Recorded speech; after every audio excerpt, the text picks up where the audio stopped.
Visualize the American Midwest in 1915. From the road, it looks like a triumph of production, endless waves of grain stretching to the horizon. But there's a secret hiding in plain sight. This landscape isn't just feeding the country, it's eating itself alive. A biological tax was levied on every single farm in America. 1/4 of everything grown on this soil never reached a human plate. It evaporated before it left the farm gate. 93 million acres were held hostage, not by banks or droughts, but by the digestive systems of 27 million horses and mules. To break this cycle, agriculture didn't need a better animal. It needed an engine that could eat the horse economy.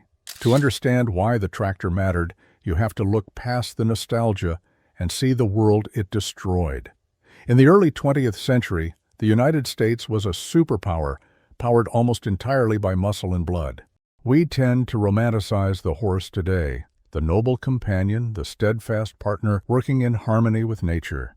But to the farmer of 1910, the horse was a parasitic engine. It was a prime mover that demanded fuel 365 days a year, regardless of whether it worked or stood idle in the barn. Consider the sheer scale of this dependency. There were 27.5 million horses and mules in this country, a staggering amount of biological mass that required fuel 365 days a year. Unlike a steam engine that goes cold and silent when you cut the fire, a horse burns calories constantly. This metabolic reality created a bizarre economic trap.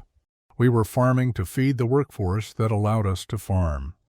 USDA data from the era confirms that over 1/4 of the nation's agricultural capacity was locked in a closed loop, producing energy that was immediately consumed by the production method itself. This land was not growing food for people, it was growing fuel for the machine. This was the ceiling on American growth. You could not simply plant more wheat for export because you needed more horses to plow the extra land, which meant you needed to plant more oats to feed the extra horses. The system had hit a biological wall. The horse was not just a tool, it was a necessary burden that capped the caloric output of the entire nation. Farmers were not blind to this. They felt the weight of it every morning. Before a single furrow could be turned, a farmer lost precious hours grooming, harnessing, and feeding the team. They knew the cost of every bale of hay they threw into the manger. They knew that every acre of oats was an acre that could not grow corn for the market or wheat for the family. But they were trapped. The horse was the only reliable way to turn the soil. Steam engines existed, but they were rare, dangerous, and expensive. The farmer was stuck paying the biological tax, because the alternative, the mechanical liberation of the soil, seemed like a fantasy reserved for the wealthy. But what if there was a way to break this cycle? What if a single machine could free 90 million acres of American soil in less than a decade? It would be a mistake to think that the American field was devoid of engines before 1917. The roar of combustion had already reached the farm, but it did not sound like liberation. It sounded like a freight train derailment. This was the era of the iron monster, a brief, thunderous period where mechanical traction was defined by sheer mass and terrifying complexity. If you stood on the edge of a wheat field in the Dakotas during this time, you might see a steam traction engine, a leviathan of steel and fire weighing between 20,000 and 30,000 pounds.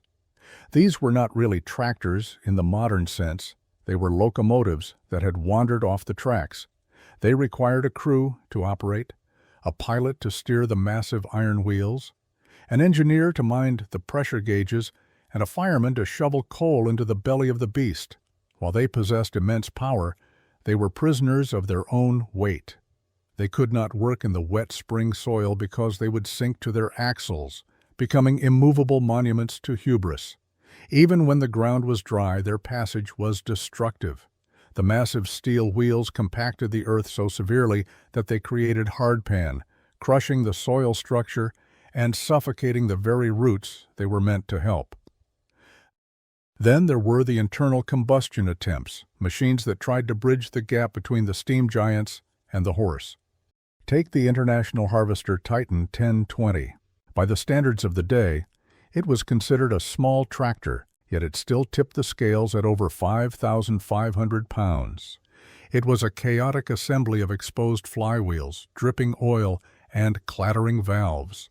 And while it was more manageable than a steam engine, it was still a rich man's machine.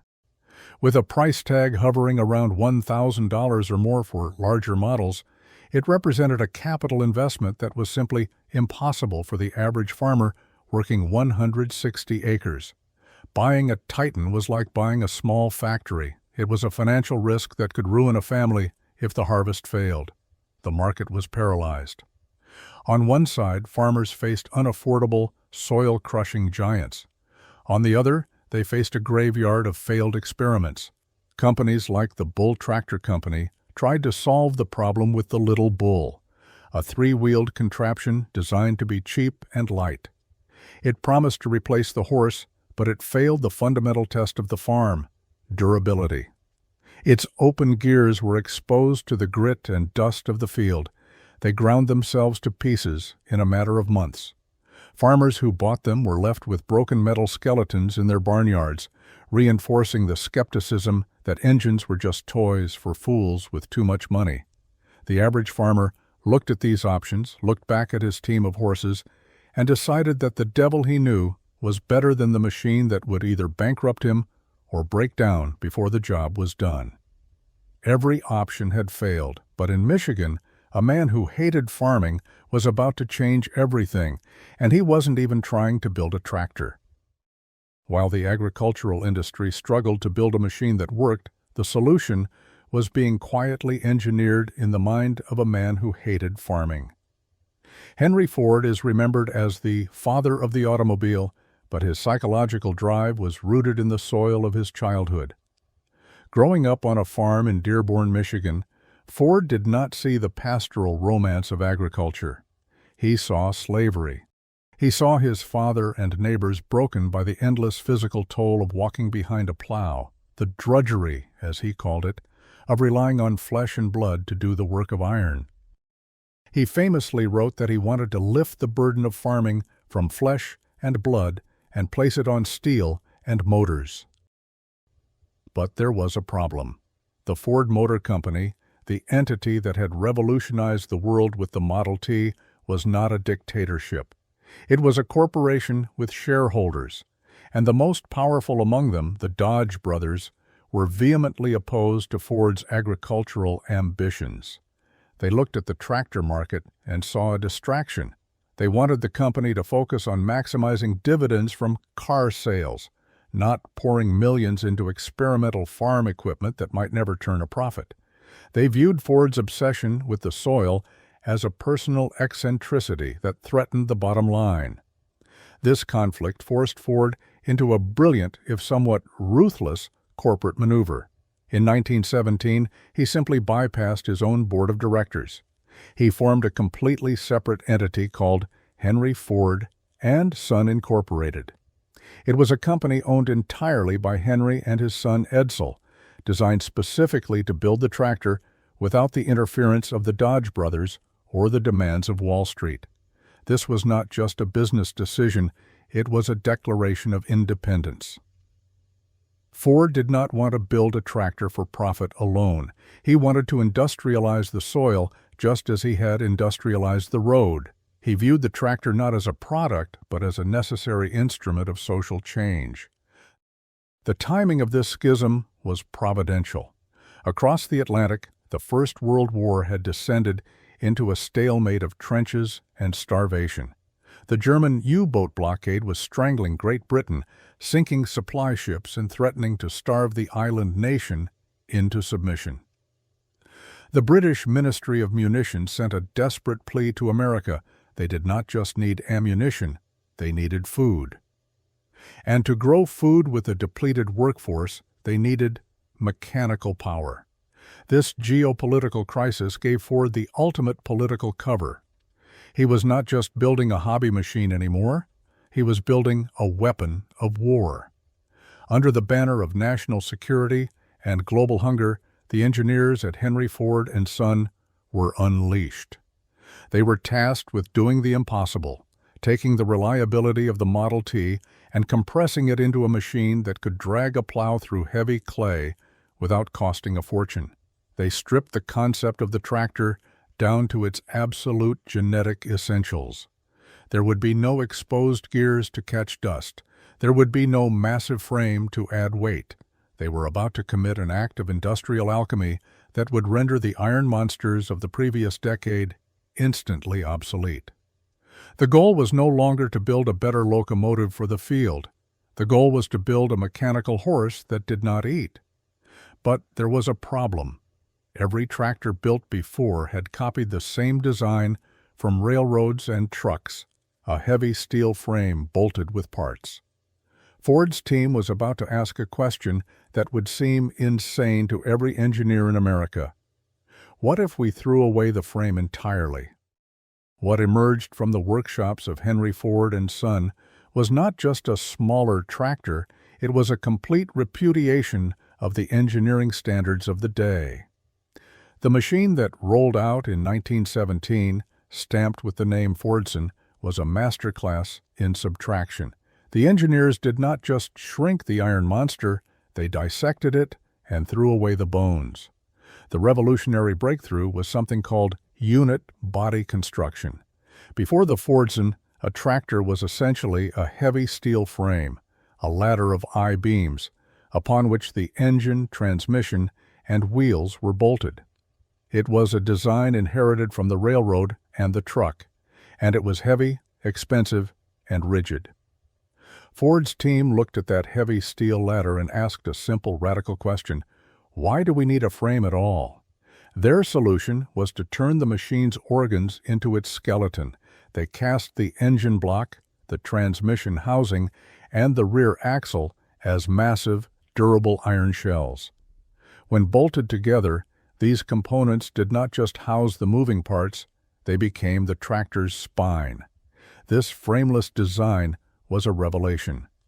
By eliminating the passive weight of structural steel, they slashed the machine's mass to roughly 2,700 pounds. Think about what that number meant to a farmer standing in a muddy field in April. The 5,000-pound Titan would sink to its hubs. The FORDSON, by comparison, floated. It was light enough to work the soil without destroying it, nimble enough to turn at the end of a narrow row, and, crucially, light enough that its 20-horsepower engine was not wasting half its energy just moving its own bulk. But the true miracle was not in the design schematics. It was in the timeline. This is where the concept of industrial alchemy became a terrifying reality for the old world. Ford applied the relentless logic of the assembly line to the creation of the machine itself.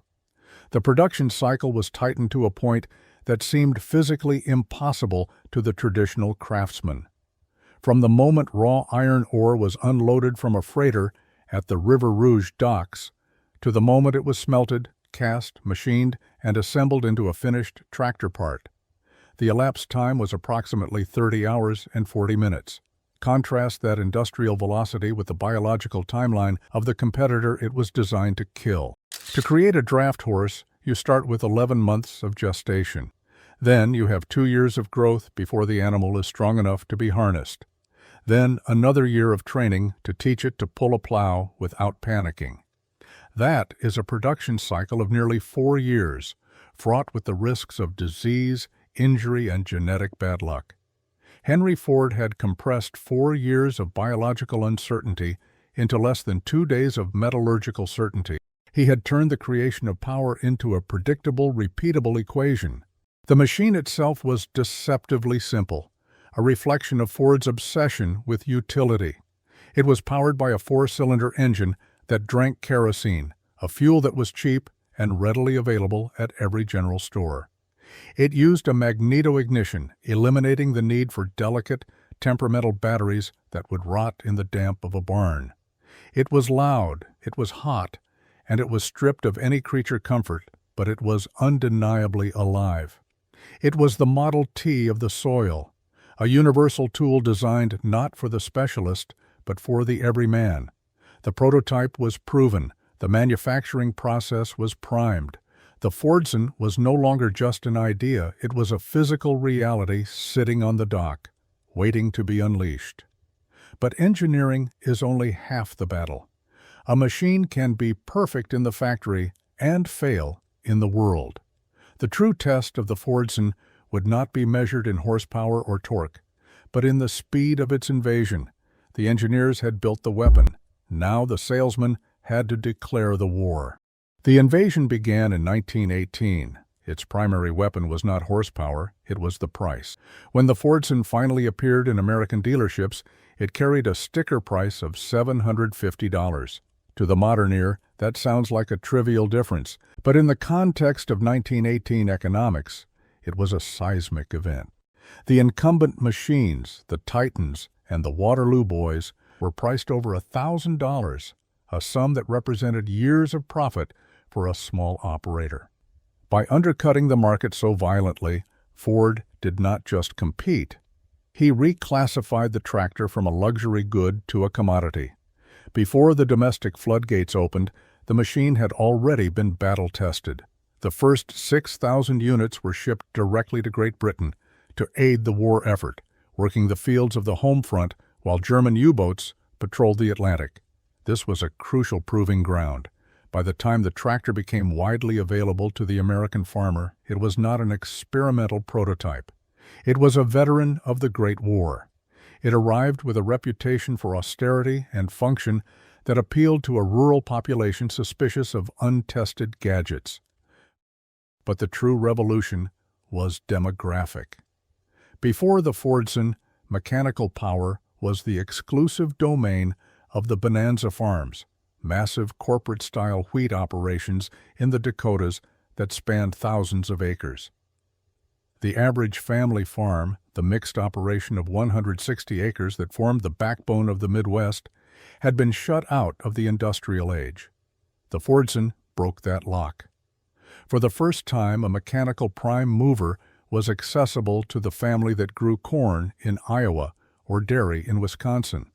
It meant that the smallholder could compete, in theory, with the industrial giants. Ford understood that the barrier to adoption wasn't just financial, it was psychological. Farmers knew horses.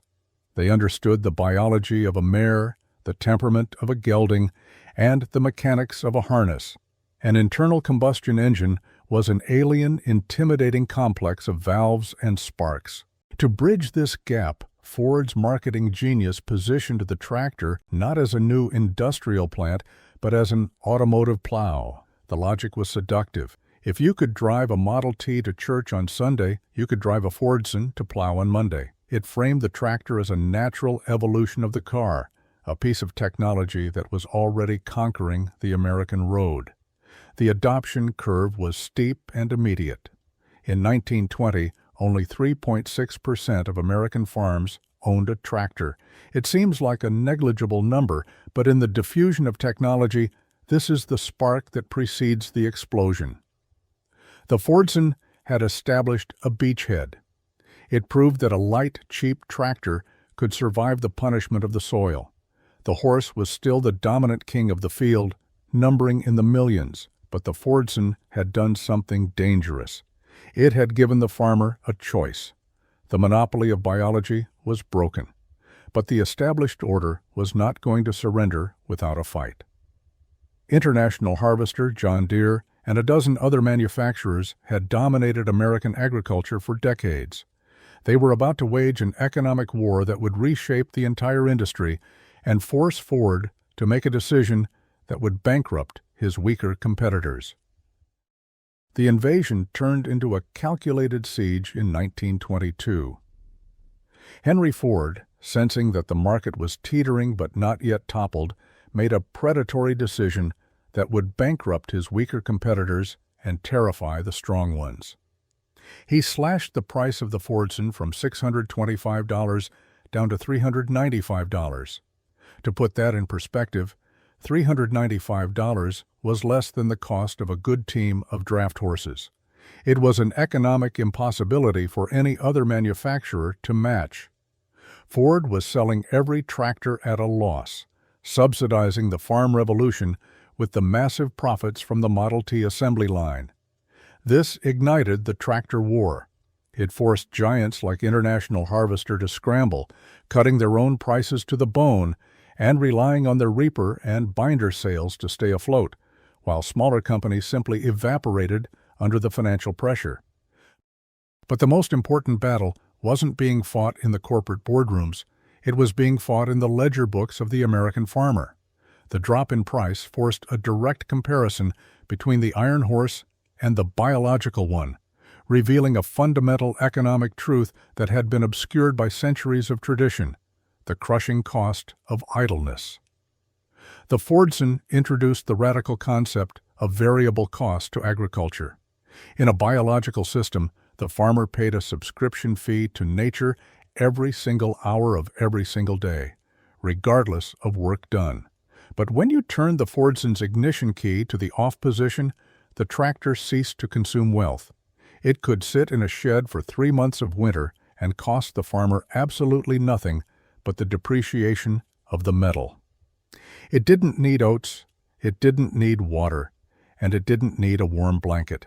It simply waited. The numbers were undeniable. A government test conducted during this era provided the hard data that shattered the sentimental attachment to the horse. The study analyzed the cost of plowing, the most energy-intensive task on the farm. It found that plowing an acre of land with a team of horses cost approximately $1.46 when you factored in feed, labor, harness maintenance, and veterinary care. Plowing that same acre with a FORDSON cost 95 cents. That 51-cent difference might sound trivial to the modern ear, but aggregated over 160 acres, season after season, it was the difference between subsistence and prosperity. That 51 cents represented the biological tax the farmer had been paying his entire life. The tractor didn't just work faster. It stopped billing the farmer the moment the work was done. This realization shifted the farm from a biological cycle to an industrial one.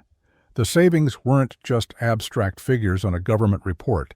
They were measured in the very land the farmer stood on.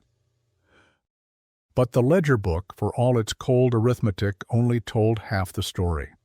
The 51 cents saved per acre was money in the farmer's pocket, but the true revolution was happening in the soil itself.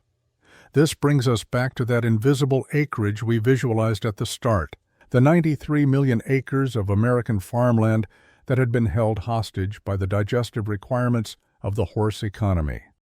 When a farmer drove a FORDSON onto his property and sold his team of drafters, he was not just swapping one power source for another. He was unlocking a massive vault of land that had been legally his, but historically unusable. On a typical mixed farm of 160 acres in the Midwest, a farmer might have dedicated 30 to 40 of those acres solely to growing the fuel for his horses. That was a quarter of his kingdom, a shadow farm, that produced nothing for the market, nothing for his family, and nothing for the nation. It existed purely to sustain the energy cycle of the farm itself. The moment the horses left the gate, those 40 acres were liberated. The field that had grown oats for the team could now grow wheat for the mill. The pasture that had been grazed down to the roots by hungry mules could now support a herd of dairy cows or be planted with corn for cash. It was an act of alchemical expansion. Henry Ford had effectively added millions of acres to the United States agricultural supply without conquering a single square foot of new territory. He had discovered a new continent of productivity hidden inside the existing fences of the American farm. This was land creation on a scale that no war or treaty could match. It was the reclamation of the soil from the tyranny of the biological engine. And it wasn't just the land that was liberated, it was the farmer's time. We often forget the sheer temporal cost of biological power. The United States Department of Agriculture estimated that the transition to the tractor saved the average farmer 250 hours of labor per year, labor that had previously been spent on the mindless drudgery of feeding, grooming, harnessing, and doctoring animals. That is a staggering figure. 250 hours is the equivalent of 30 full working days. Imagine giving a farmer an entire extra month of life every single year. That was a month he could spend improving his herd, repairing his barn, expanding his operation, or simply resting. The FORDSON broke the tyranny of the stable, the relentless morning and evening ritual that had defined farm life for 10,000 years. The tractor waited for the farmer no longer waited on the horse. The ripple effects of this liberation were profound. As millions of acres shifted from growing horse feed to growing human food, the caloric supply of the nation exploded. The surplus that flooded the market fundamentally altered the economics of American food, driving down costs and enabling the population boom of the mid-20th century. The FORDSON had successfully broken the biological loop. It had proven that the soil could be industrialized, and that the horse was an obsolete technology walking on borrowed time. But as farmers pushed these machines to their limits, they began to discover something terrifying. The very qualities that made it revolutionary would make it deadly. For all its revolutionary impact, the Model F was a crude instrument. It was the Model T of the soil, yes, but the soil is a far more unforgiving environment than the road. As farmers pushed these machines to their limits, a deadly geometry revealed itself. The machine had a short wheelbase and a high center of gravity. When a plow struck an immovable object, a buried rock or a thick tree root, the laws of physics took a violent turn. The rear wheels, unable to turn forward against the resistance, would essentially climb the ring gear. The front of the tractor would launch skyward, flipping the entire 3,000-pound machine backward over the rear axle. It happened instantly. The driver, trapped in the steel bucket seat, had no time to react. These accidents were so common and so devastating that the FORDSON earned a dark reputation as a man-killer. Beyond the physical danger, there was a functional ceiling. The FORDSON was a brilliant draft animal, but it was a poor mobile power plant. It lacked a power takeoff, PTO, a spinning shaft that allows the engine to power an implement like a binder or a mower while the tractor is moving. The FORDSON could pull, but it could not actively drive the machinery behind it. It was a mechanical horse, nothing more, while the farm demanded a mobile factory. The competition, having survived the price war, saw these weaknesses and struck. International Harvester, the sleeping giant, woke up. They did not try to build a cheaper FORDSON, they built a better concept. In 1924, they introduced the Farmall. It was a strange-looking machine, tall and spindly with narrow front wheels, designed to ride high over rows of growing corn and cotton without crushing them. It had a PTO. It was a general-purpose machine that could plant, cultivate, and harvest. It made the low-slung FORDSON look like a relic overnight. Simultaneously, John Deere solidified its legacy with the Model D in 1923, a machine so robust it would define the company for decades. Henry Ford, in a characteristic fit of stubbornness, refused to update the Model F. He believed he had solved the problem of farming and that the world should simply accept his solution. He was wrong. Sales plummeted as farmers flocked to the more versatile red and green machines. In 1928, Ford abruptly ended U.S. production of the FORDSON. But in a historical sense, the brand did not matter. The FORDSON was the sacrificial lamb of mechanization. It was the proof of concept that shattered the psychological barrier. It had done the heavy lifting of destroying the horse economy, clearing the way for the sophisticated machines that followed. Ford may have lost the market battle to International Harvester and John Deere, but his vision had already won the war for the future. To truly measure the blast radius of the FORDSON, we must look past its mechanical failure in 1928 and fast forward to the end of the transition period. By 1960, the revolution was absolute. The American landscape had been physically and sonically transformed. The clip-clop cadence that had defined rural life for millennia was gone, replaced by the uniform drone of diesel and gasoline. The statistics from this new world are stark. In 1920, when the FORDSON was just finding its footing, tractors provided a mere 11% of the drawbar power on American farms. By 1960, that number had surged to 97%. The biological engine had been effectively extinguished. The horse population, which once stood as a 27 million-strong army of labor, had collapsed to under 3 million. Those that remained were no longer the prime movers of the economy. They were recreational companions, living ghosts of a vanished era. The most profound legacy, however, was visible in the grain bins of the nation. The repeal of the biological tax was complete. The massive acreage that had been held hostage to grow fuel for animals was now fully liberated for human use.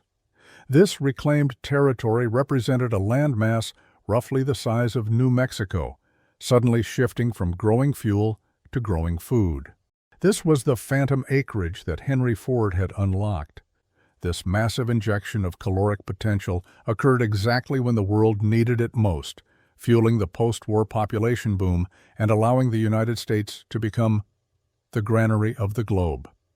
The surplus was so immense, it fundamentally devalued food, making nutrition cheaper and more abundant than at any point in human history. This was the true industrial democratization of the soil. Before the FORDSON, the application of massive power was an aristocratic privilege, a luxury reserved for the iron monster owners. Ford's crude gray tractor destroyed that hierarchy. It proved that high-energy farming was not just for the wealthy, it was the new baseline for survival. It turned the smallholder from a biological laborer into an industrial manager. The farmer of 1960 did not wake up to feed a team. He woke up to check oil levels and hydraulic pressure. The millions of hours spent merely maintaining the biological workforce were gone, replaced by a system that waited for the operator. This shift from animal husbandry to mechanical maintenance changed the very character of rural America. It severed the ancient symbiotic bond between man and beast, replacing it with a transactional relationship between man and machine. The FORDSON made power a commodity, as purchasable as seed corn. It established the genetic code for this modern reality. Every massive air-conditioned, GPS-guided tractor working a field today is a direct descendant of that dangerous tipping Model F. They are all built on the same foundational philosophy, that the energy to work the land should come from deep underground, not from the surface of the soil itself. The roar of the engine had finally silenced the breathing of the draft team, and the world would never be hungry in quite the same way again. If you have any memorable stories about the FORDSON, please share them in the comments below. And subscribe for more stories on the machines and moments that changed agriculture.